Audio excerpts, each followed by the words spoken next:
Should I buy XRP with profits and then loan against the XRP for taxes? Okay, so you're going to make money on a long options trade with some leverage, it sounds like. And when you make that money, you're obviously going to, execute the option and take that cash. And then you're suggesting buy XRP with it, borrow against it, call it 30, 40% against it, and then pay the taxes with the loan. I wouldn't.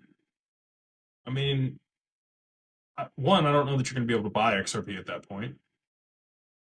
And two,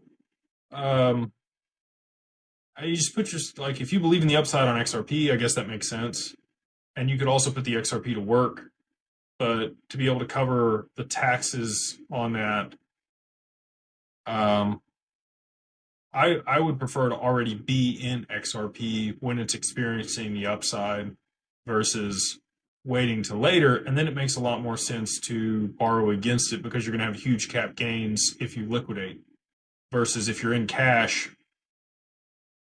and you're basically executing the option, you're going to have to accept that money. I mean, you could fund a life insurance policy and borrow against the life insurance policy. I don't know how many multi-millions it is, but you could do PPLI if it was enough and buy XRP inside of the PPLI policy and borrow against it to cover the taxes. And then that XRP would grow tax-free inside of that policy. You could also trade it with no tax implications inside the policy. You need a financial advisor if you're domestic here in the US or Canada to oversee that policy, but they can help you make a bunch of money inside there, and then you can continue to borrow against it over your lifetime. If I had a large lump sum of cash, that's probably the way that I would go, especially post-price appreciation for XRP. Unless it was another asset, I might buy HBAR or Hash or something else that I thought was going to do well over the long term.